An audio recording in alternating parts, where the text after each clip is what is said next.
Weather Wagers, we are back. We are back here. I am Brett Thacker, merely Brett Thacker, and I'm in the presence of greatness. Greatness. Dan Tomaso, who once again had a terrific week of picks.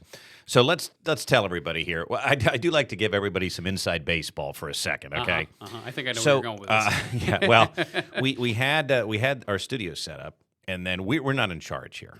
Okay, let's just leave it at that. We are merely Brett Thacker and Dan Dan Tomaso. We really are merely Brett Thacker and Dan Tomaso. They ripped out the studio. They put in some new stuff. Now, we're going to make it work, and I think eventually it's going to be pretty good. But in the process of that, I've been busy with some other things. I've been in and out of work this week.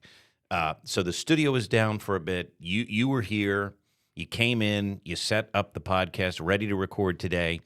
And in the process of all this, I didn't know how I did last week, and I didn't know how you did. So I was reviewing things today, and I tanked. I mean, it was a rough week. Well, let's be honest. I mean, I made the quote last week of saying the games to remember are played in November. This is a November to forget for some teams right now. Well, it is, but everybody's fighting. What I do love, and we're in a text thread with college football fans, and somebody was saying about NIL ruining college football, and I think it is still on the table. You've made that comment too, that it is possible that if it's not totally checked, that it may have the potential to do so. But the problem with that argument today is, listen, there's so many teams alive in November for the playoffs that it's making it exciting. The ratings are through the roof, better ratings than college football has enjoyed because more teams and more fan bases have a chance.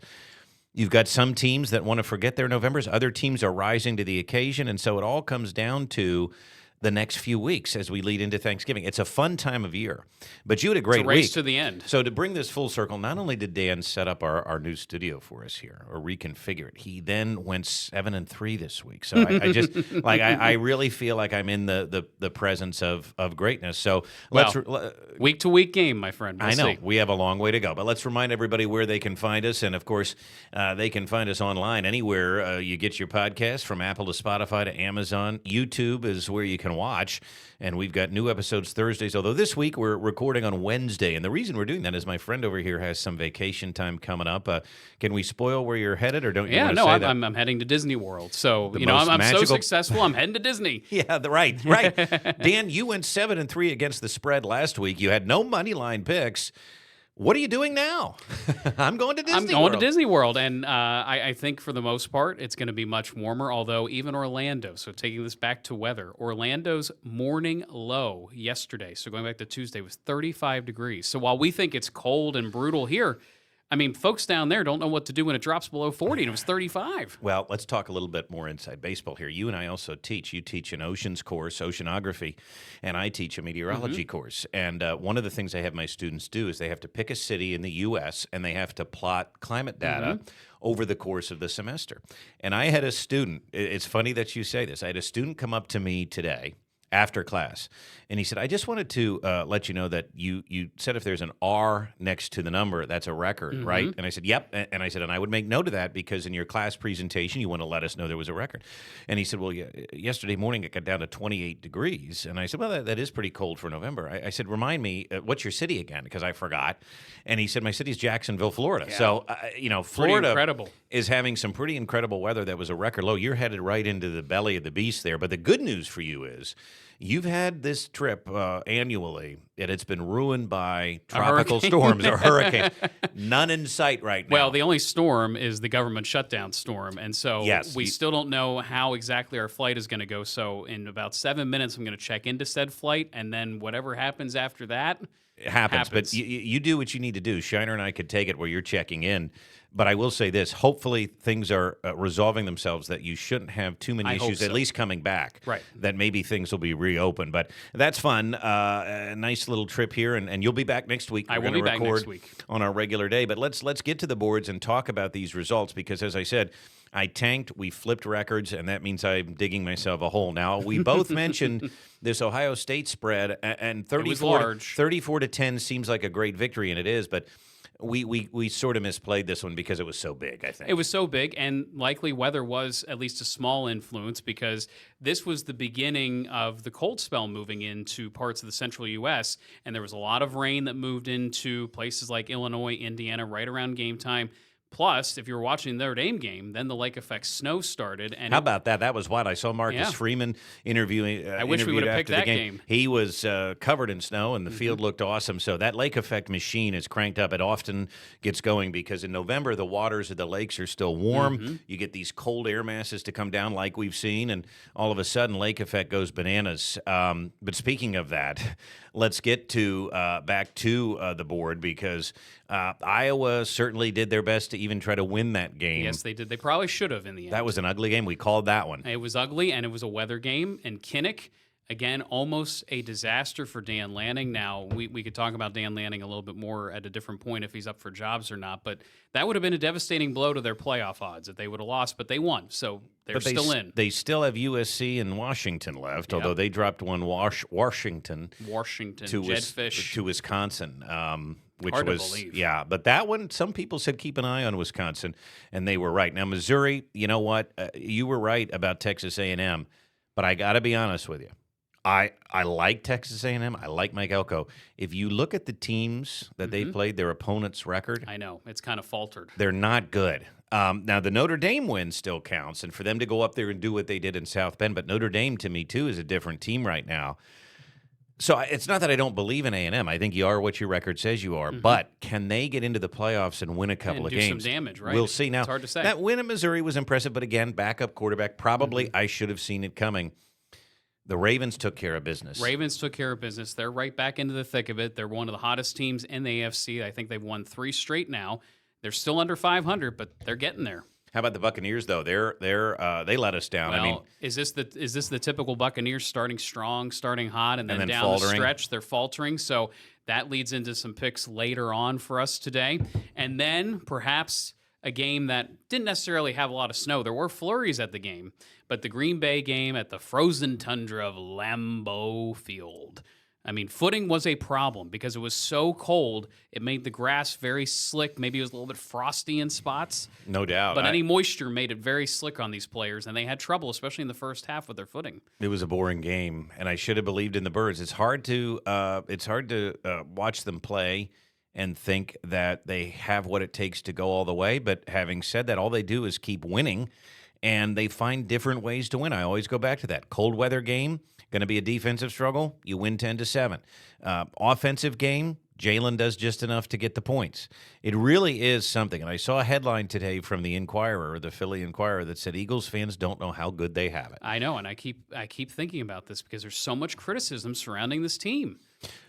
There is. Shiner, let's bring you in here if we can. And, He's got the hat. He's got the hat. He's got the dark curtain. He's in a mysterious location. He's the wizard. Undisclosed location. Undisclosed location, Yeah. but you watched the game. Yeah. Thoughts? I mean, it gives me pause again as every Eagles game. Like, do I want to pick them this week? Yeah. Because I think they had some problems, but at the end of the day, I mean, they held Green Bay to 7 points. Yeah, and I do agree with the sentiment that it was kind of like a boring game. But you know what? I really never thought that the Eagles weren't in control at any point. If you take away that Yeah. fumble when on their first drive in the red zone there, Great point. if they get points there, I don't think it looks as close. I thought the defense played phenomenal. Jalen Phillips, I mean, this guy's going to be Wow. be a star for us, I think. I was going to ask your thoughts about him, Yeah. but wow, what a Just- debut. But Yeah. that actually brings up another point, guys. A lot of times we watch teams, and you mentioned the Buccaneers. We've seen it happen in college, Miami. They get to this home stretch and they falter. Mm-hmm. But then there are other teams like maybe Notre Dame, maybe Philadelphia. You have players that all of a sudden start to come into their own form, and then you have lines like the offense or the defensive line that start to gel a little bit more as we get into the heart of the season, and all of a sudden they kind of rise to the top. And maybe we're seeing that here with some of the Eagles players that they are really starting to come into their Championship own a bit. DNA a little bit, right? I hope so. And it still kind of looked like there was a little AJ drama here because he didn't get a ton of targets. But I don't know if you saw the reports that came out, I believe yesterday, that the fourth down play that everybody was questioning so much was actually them going off script, going rogue, whatever you want to call it.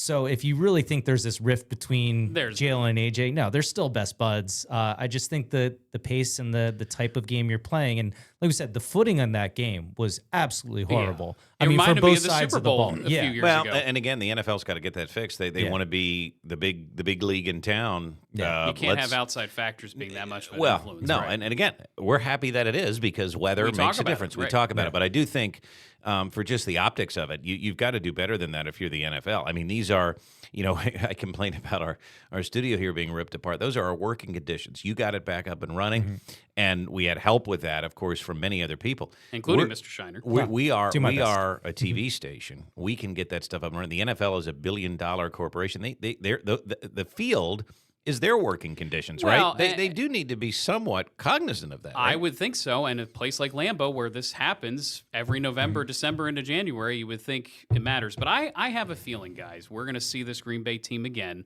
Yeah. Although the Bears are kind of in the driver's seat right now in that division. No, the Bears are coming on strong, and don't count out Dan Campbell. Nope, I Yeah. won't. Okay. And that's Biting where we lead into kneecaps this and week. stuff. Well, right. That's where we're going to talk about the Lions coming up. Now, by the way, one other note: we have this guy that blows us up, and he over text. He's a so-called friend of ours.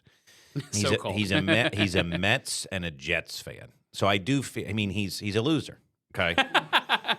So I do Fan feel of losing I- franchises. It's a little harsh, but, you know. No, well, listen. I mean, sometimes you can't help your fandom, but he's a loser. He's a Mets and a Jets fan, and look, he blows us up, and I know he does this on purpose because Danny's trying to get a rise out of us. Okay, are you checking in? Do you need me to stop? I'm done. Oh, I he's did it. checked I in. did he's, it. he's on his way. Mentally, he's already there in Florida. I can't wait. But he always picks at us when Penn State's losing. Okay, we're well aware of Penn State's foibles this year, but he always gets on the referees about the Eagles and the not calling the tush push false start. It's getting to be a tired narrative, folks. Well, it is getting to be a tired narrative, and to him and to anybody else, listen, there's a lot of stuff that's not called. There's a lot of stuff that A is lot called. of movement on the lines. Not And I called. have seen the Eagles. Okay, I've seen the officiating work against us. Mm-hmm. So you know what? It evens out. Tough. Yeah. That's what I have to say to him. And, we'll see if the Jets can draft another quarterback. Green Bay was one of the biggest defiant forces against the tush push.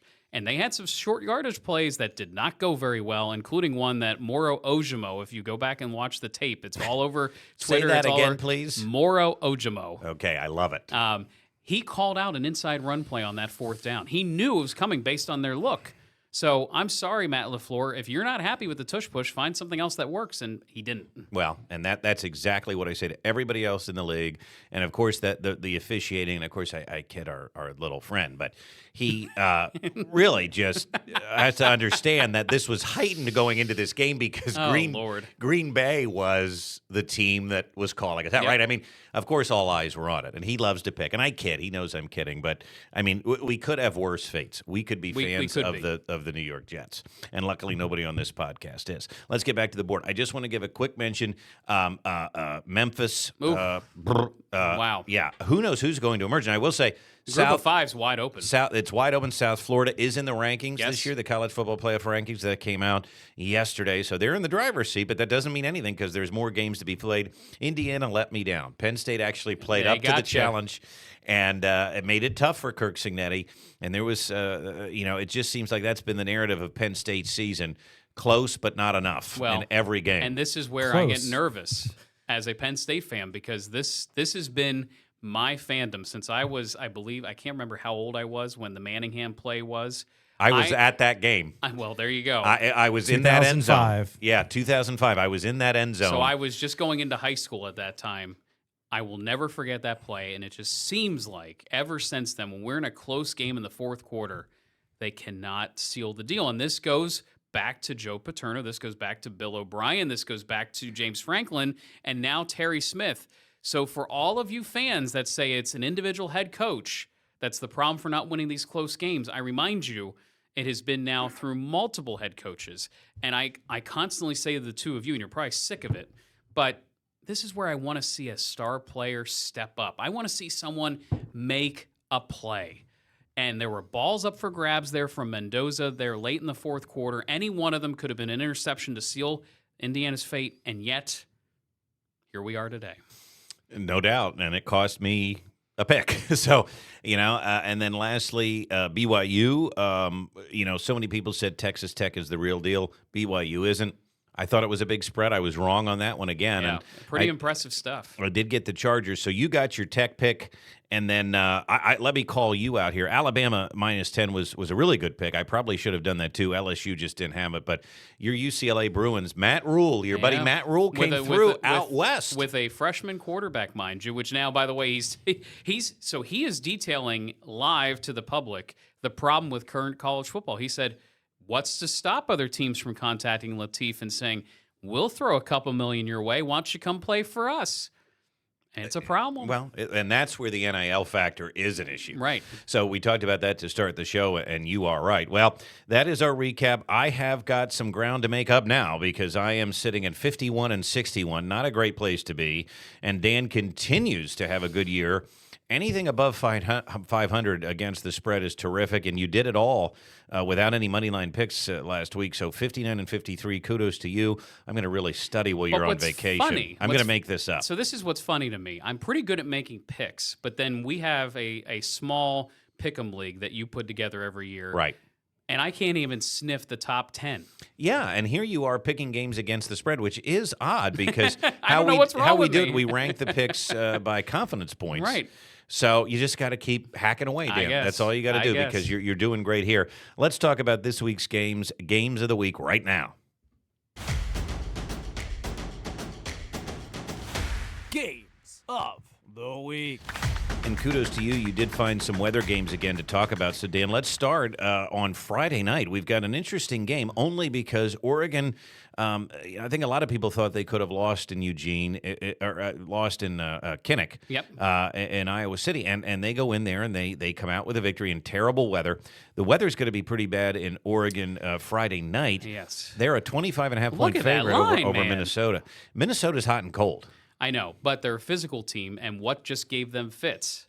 A physical team in Iowa. And the weather, too. Now, again, I'm not saying Oregon can't play in the weather. It gets ugly in Eugene. That's not my point. But in a game that will feature some rain, I think that it's going to be tough. We're going to row that boat. Can we get Dan's shot here? Row that boat. Look at him. He's going to row the boat. By the way, spoiler alert, I'm rowing with you. Ah, interesting. I think it's a big number. It is a very big number. That's why between the weather and the big number, I thought that was fun. All right, next game up, we are headed to Pittsburgh. This is the game day game. This gives me chills. And I want to talk about this. This is a noon game on ABC. Game day is going to be there. It's a fun matchup from this standpoint. Notre Dame, if they win out, they're going to be in the playoff. They're an 11.5-point favorite. Pittsburgh has an opportunity to win the ACC. Now, Pittsburgh, after Notre Dame, has the toughest schedule left of probably any ACC team. They have to play Georgia Tech and Miami, two teams that are also vying for a spot. Pittsburgh's Pat Narduzzi, who has had his issues with Penn State over the years, and we've had our issues with him. He likes to commiserate through the media. Did you see his comments this week? I did. I thought it was very strange. He basically He said that this is not a conference game. He wanted to remind everybody of that. Somebody said, "Is this a must-win game for you?" And he said, "Absolutely not." No. And I said, I'm paraphrasing, but he said, "I'm glad you brought that up." No, I don't even care if we lose this game by 100 points. It could be 110-10 or 100-3 or whatever, and it won't matter because it's not a conference game. Our goal is to win the ACC, and this game doesn't mean much. Now, one level, he's right. You could take this one of three ways, I think, maybe more.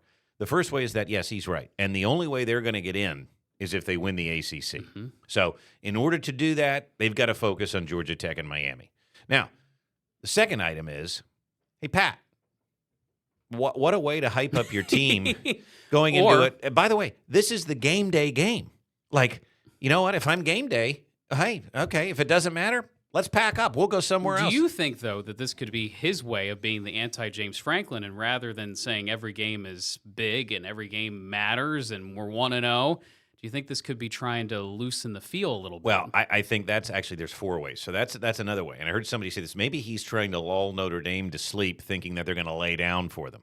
But then the other way, and probably what he's actually doing. Because, again, coaches actually don't say things they mean to the media most of the time. They don't. But I do think another way is that he's preparing the fan base to get walloped.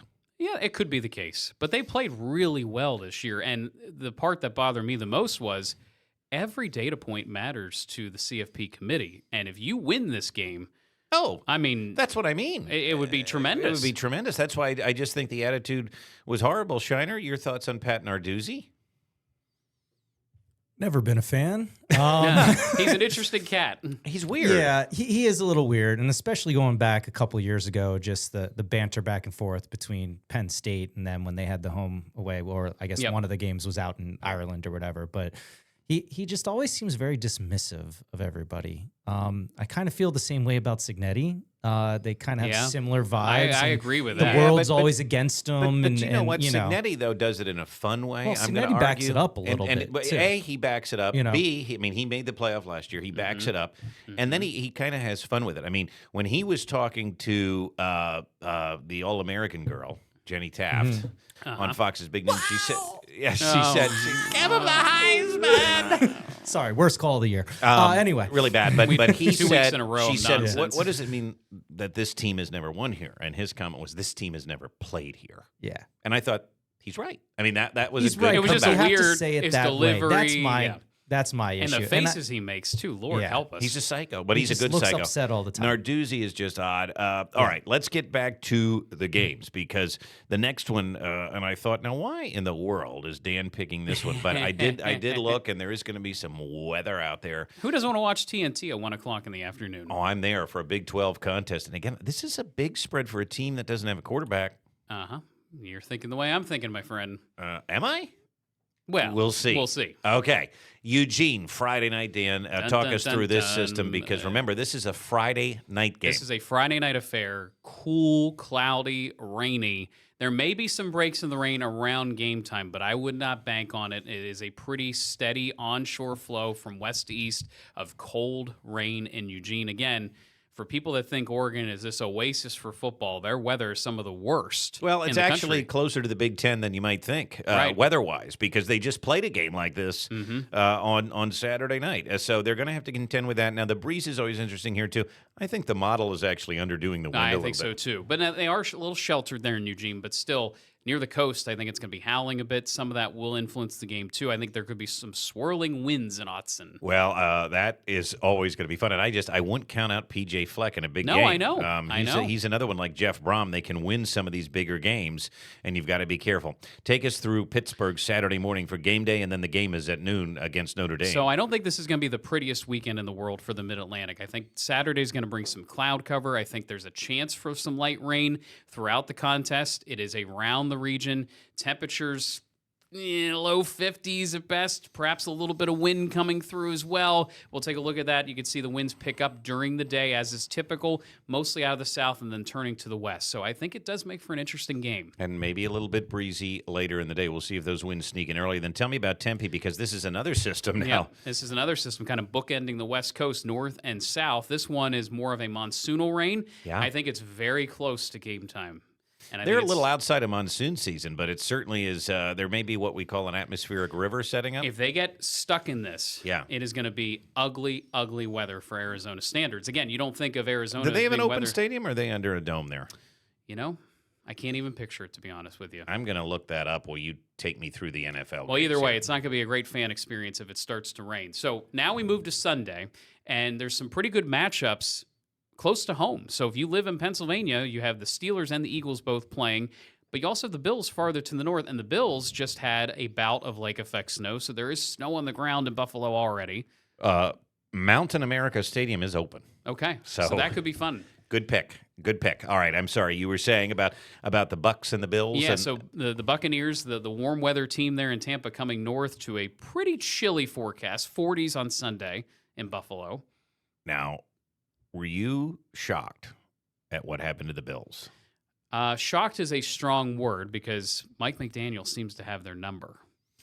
Yeah, but again, he doesn't have anybody else's. So I know, it's very bizarre. very weird. But I will say this: Defensively, nobody circles the wagons like the Buffalo Bills. like the Buffalo Bills, and I like the fact they get Tampa, who always seems to slide. They get them coming home. They're going to be PO'd that that they dropped one to Miami. Yeah, indeed.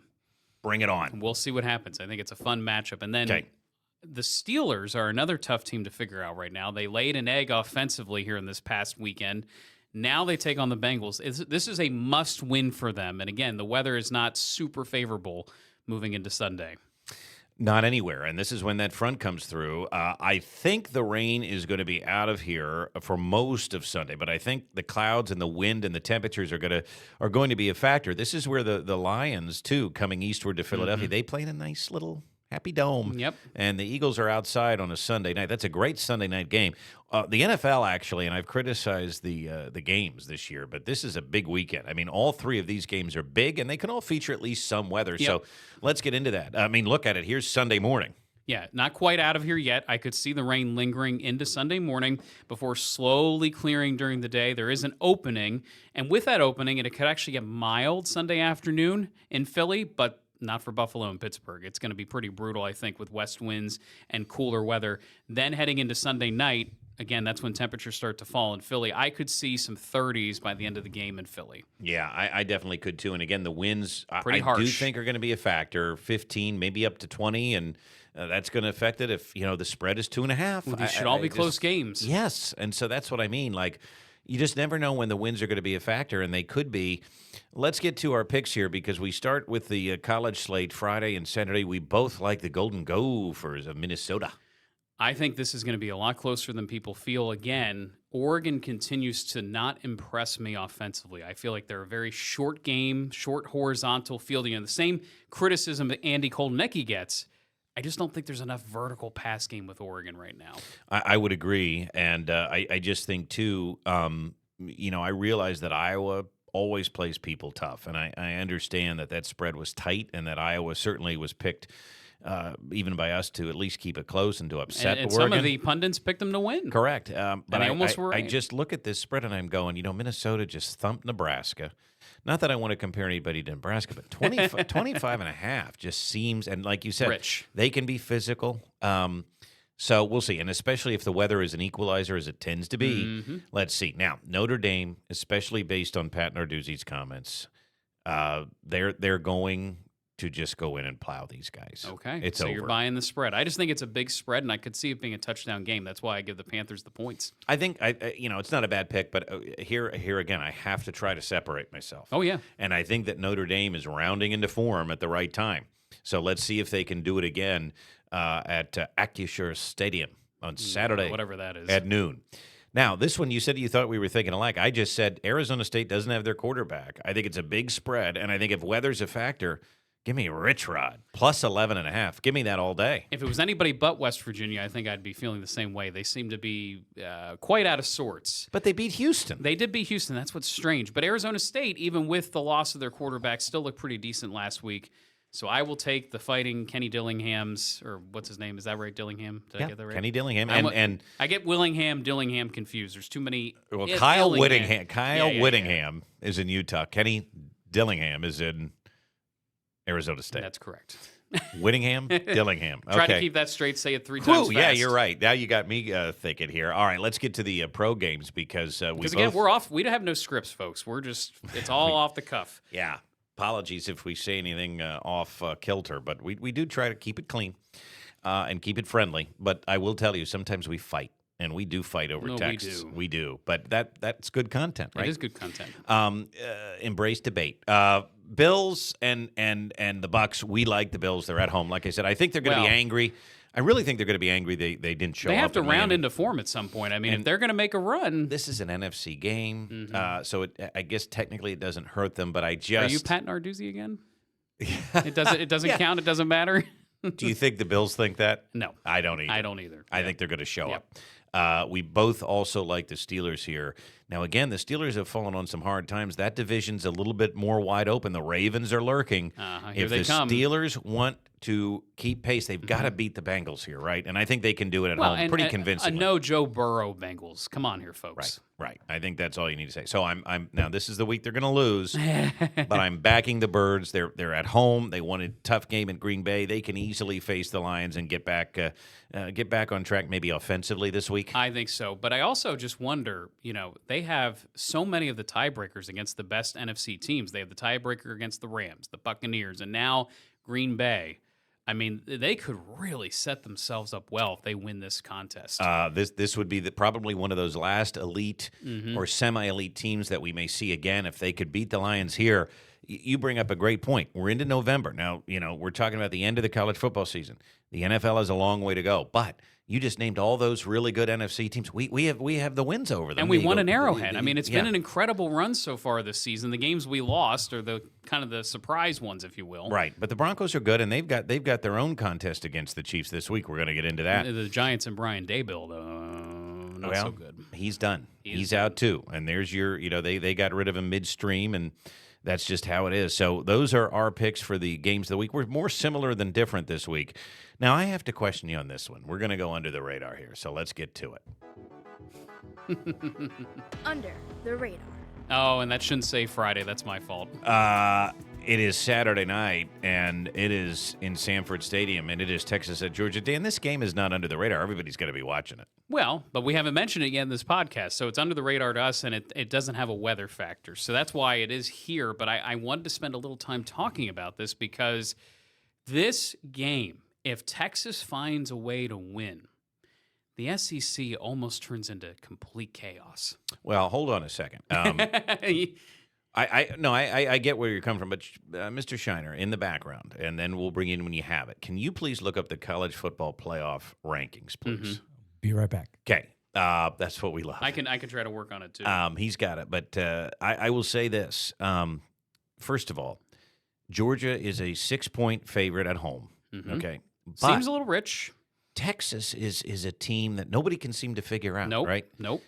They played Ohio State tough in the opener. People thought, okay, well, Ohio State's got a good defense. Then they kind of faltered around a bit, right? They lost a couple of games. This game for Texas, if they win it, they're going to go. What do you think? To number 5, guys? So what do we have? So do you have it, Shiner? I have it too. If you don't, Yep, I got it. So obviously Ohio State's 1, Indiana 2, Texas A&M 3, Bama 4, Georgia 5, Texas Tech 6, Mississippi 7, Oregon 8, Notre Dame 9, Texas 10. Yeah. Okay. Stop Oklahoma right there. 11, BYU 12. Okay, and those are the top 12. I think Texas goes to 5 I if would agree they with you. beat Georgia, right? And this is a team that has looked disjointed at times. The quarterback play hasn't been great. If they can find a way to do it and win against a top 5 Georgia team on the road, that would be one of the better victories we've seen all year. totally agree with you. I'm just not sure they can do it. I'm not sure they could do it either. But if it does happen, does the SEC get 4, possibly 5 teams into I the think playoff? they can get 5 in. Yeah, I do. Oh. And I think they would probably deserve it because some of these teams, and again, you can look at any metric you want. You also got to go with the eye test. I Yep. mean, Alabama, very good. Mhm. And they have so many ranked wins. Georgia, even if they lose here this game, very good team. Mm-hmm. Texas would deserve it if they win. So that's 3. Don't forget about A&M. They're probably going to be in Atlanta competing for the SEC title. Yep. That's 4. All 4 of those would most certainly deserve it. And then you've got, where does Oklahoma finish? What if Oklahoma beats Alabama? Got Vandy to worry about too. Yeah, They're Vandy- flirting at Vandy's 14 lurking right too. now. Vandy's only a 2-loss team too. Now Vanderbilt, the issue with them is that they don't really have a great win. Right, they don't have the strength of schedule right now. But when they beat LSU was a big deal. So Well, again, and it's if all they relative. Tennessee lurking as well in their Yeah. last game of the season, so that could be a quality win. Yeah, you're right, and they're ranked, I believe, right? Is Tennessee 23rd. Yeah, so there you go. So that is a ranked win. And again, if an SEC team similar to a Big Ten team has 2 losses, they're probably in. The problem is many teams may have 2 losses. Correct. So that's where you have to start looking at wins. But that's very interesting. So I do like Georgia here to get it done. I think they're probably going to cover this, but not necessarily. It could be chaos. It could be chaos. Let's go to Brett's best bets. Time now for Brett's Best. I've really got to get off the schneid. I mean, I have to start competing here, Danny, and I think I'm going to pick some college and some pro this Ooh, week. look at you. We're going to go UCF at Texas Tech. So I'm a believer Oh. now. I'm a believer because we're back in Lubbock, and we've got Texas Tech at 24 points. I don't think UCF is that good. What can $50 million do for your athletic department? I'm hoping it can cover a 24-point spread. And that game is at 3:30 Saturday on Fox. So get me to Lubbock and bring home that win for me. Not Aggies. The Lobos? No. No, gosh, I'm blanking. Red Raiders, right? Red Raiders, Yeah, yeah. thank you. Oh, my goodness. Whew. Didn't mean to put See, you on the again, spot there. Off the cuff. Cobwebs. Red Raiders, yes. Air raid offense. I should have. I can still hear Brent Musburger saying that. Touchdown, Red Raiders. So, Red Raiders, do it for me. Virginia at Duke. Noon on ESPN2. Duke is a 5.5-point favorite. Now, Virginia was sitting in the driver's seat of the ACC. It's time to spin the ACC Wheel of Destiny. They used to do that with Reese Davis, Lou Holtz, Mark May on the final show. Wheel of Destiny or Wheel of Misfortune? Well, the wheel's off the tracks for the ACC because Virginia lost, Louisville lost, and now Duke has an opportunity to get to the ACC championship game do. as a 4-loss team. Because it's all non-conference, right, that they lost? I believe so, and maybe one conference Yeah. loss, but that's it. Now everybody else has one. Virginia was in the driver's seat. They have to go to Duke. Duke is a 5.5-point favorite. I think Manny Diaz comes out and sort of helps punch his ticket to the title game here. I mean, Wow. that Wow. would be wild. And then what if they have a 4-loss champion? Is Duke in? Or is I would- another ACC team? I would think you'd have to consider it. What if Miami wins out? And they have a Wow. 10-2, and I'm just coming up with a scenario. I here. know, but it's insanity, right? Right, but see, we haven't talked about this yet. Miami, let's say Miami is 10-2. They have the win against Notre Dame. They have that big win. Okay. They're boxed out of the ACC title game. Right. Duke wins. Does Miami get picked over Duke? Oh, boy, that would be brutal, right? Well, we've had it happen to us. I know. It's happened to Penn State. Oh, we beat Ohio State, and they got picked for the playoff, even though we won the Big Ten. Mm-hmm. Could they ignore a conference championship winner? Well, that was the whole intention this year, right? That the conference championship now no longer mattered when it came to It's the top 4. right. So if Duke is a 4-loss, There's team, no way they're top 4. probably not. If the American champion is A 2-loss. higher than that. right. So there's lots to think about, right? Oh, I'm my. just throwing it out there, but I like Duke to get it done here. I really Well, do. they really need to. And, Yeah. and Tony Elliott needs the win, though, too. He does, but I think on the road, and I think maybe Virginia was exposed a little bit. I think so. Then I've got the Seahawks at the Rams. Wow. Okay, and the Rams are favored here because they are at home, I believe, and they're a good football team. This is a big game too for the NFL. I mean, I think they're both 7-2, 2-loss teams in the NFL. Seahawks may be the hottest team in the NFC, too. Who's their quarterback? Sam Darnold. Is it possible he's the MVP? Right now, yes. The way they're playing, absolutely. Drake May. Well, that's true, too. Drake May's right there. But two names you never would have thought coming into this season. Well, That's no, wait a what's minute hilarious though. But about wait, it. no, but the MVP, they're different leagues, boys. So they could, right? Drake Mays could be the AFC. Yes. And Seahawks, do they do 2 or do they just do 1? I thought it was overall.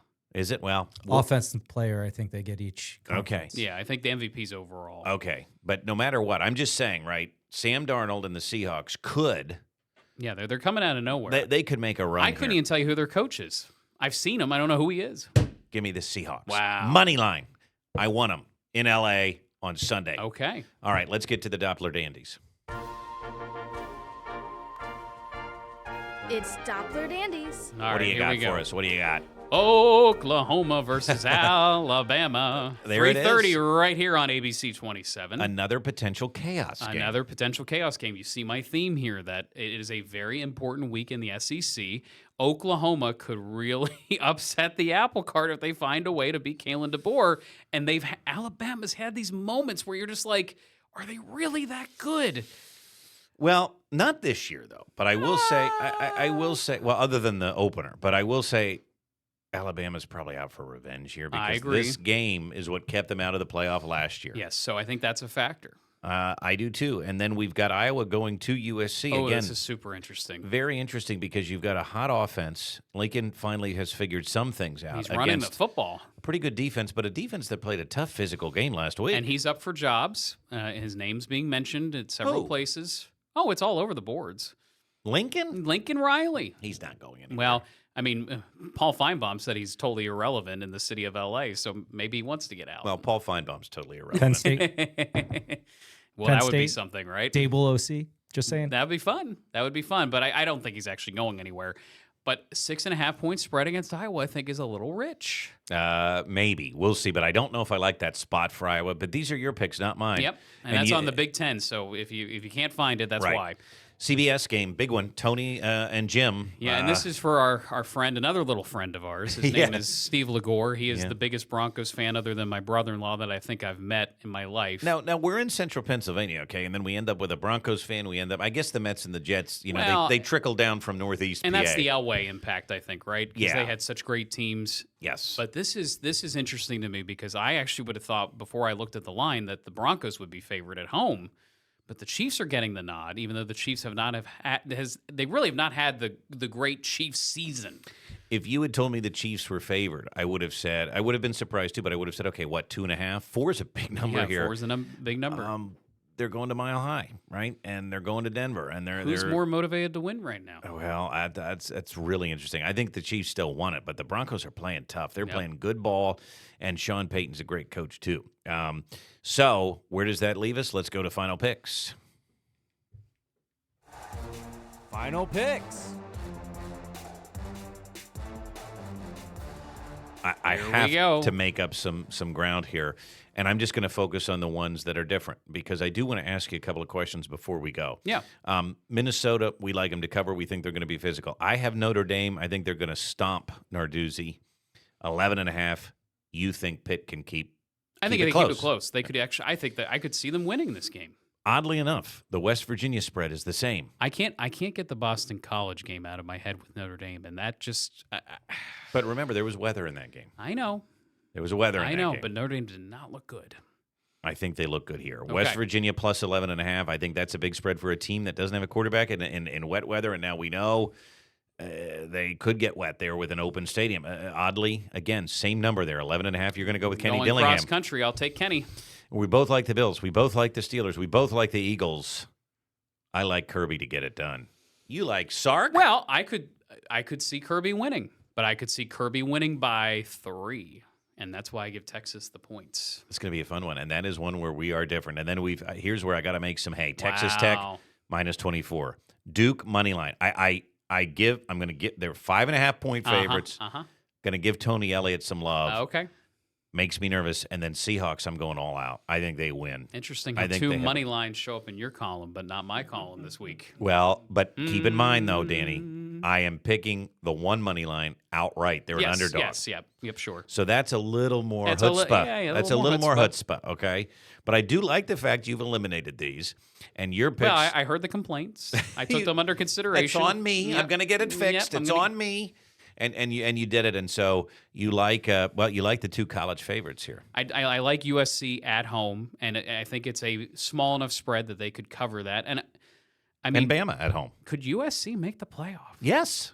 They're right there. Yeah, I mean, they Yeah. could be the 3rd Big Ten team. It's either them or Michigan, in my Well, opinion. that if they can get past Iowa, then that sets up a great match for Oregon. Yes. So, and then the Broncos, you are going to pick them. Now, I didn't change the number there. The number moved up to 4. yeah. So it is. You gotta.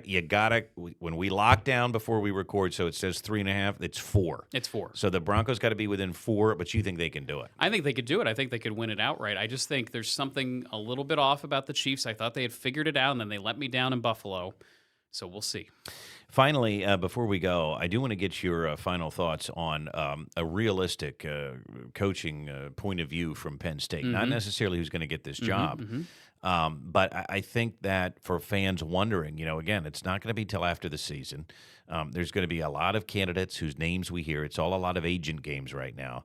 But who's somebody that you think, and I don't even mean a name, but give me an archetype of somebody that you think can come in and what they really need to do in order to be competitive heading into next year? I firmly believe it's got to be someone that's had some success in the Big Ten, whether it's as a coordinator or as a past coach in the Big Ten. I think the flavor of football is so different. We just talked about Lincoln Riley kind of figuring it out. His style of play that was in the Big 12 that was successful wasn't as successful at USC. And so I get nervous about Big 12 guys. I get nervous about SEC guys coming in. And I don't even want to consider ACC that much.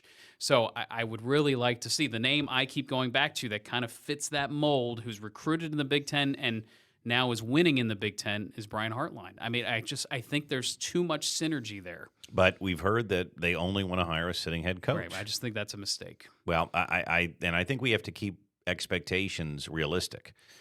I don't think Mike Elko is coming. No, although the name keeps coming up, which I find interesting, and he has not signed an extension. So I don't know what that means. Well, Lane Kiffin hasn't either, and I'm not suggesting he's coming to Penn State, but for all those open SEC jobs, I think it does mean something. So we'll see. But I Yeah. also think maybe they want to wait with Mike Elko. How far does the guy get? And maybe Mike Elko doesn't want to sign an extension. What if he wins the national title? Yeah, Then that extension right. could be worth a lot more money. Yeah, right. So I still won't get my hopes up, but that's where we stand this week. Well, my friend, I hope you're checked in and ready. I'm checked in and ready. I'll be on a bird tomorrow morning. From one Mickey Mouse operation to another, you are going to Disney I World. am. And again, hopefully this week is just as fruitful. I won't be able to watch as many games this weekend, so Well, you have fun. We'll keep you posted. Try to watch that Texas-Georgia game, especially now that we're different. I'll keep an eye on it. I have to start digging myself out of the hole. There's our social media handles. Meteorologist Dan Tomaso, meteorologist Brett Thackera, at Doppler Dan on X and Instagram. I'm Brett Thack, ABC27 on both. Weatherwagers@gmail.com. Dan, sign us out as you sign yourself out to head to listen, Disney. It's been fun so far this season. We laid out some chaos here today. I think when we regroup at this time next week, there's going to be a ton to talk about. Enjoy this weekend of football, everyone. Enjoy this show as well as your companion for picks and for insight and for tomfoolery. That's what we're good for. Maybe if people have flights out there, too, they could listen to us. Yeah, they could right? listen to us. Maybe if you're stuck at an airport on a tarmac, I could be with you. Yeah, Literally and figuratively. Some coaches may be on Sunday morning. Yes, that's very true. Wheels up, coaches. Yeah, that's it. Dan, take us out. Yep. We'll see you next week, everyone. Have a good one. And as always, enjoy the games.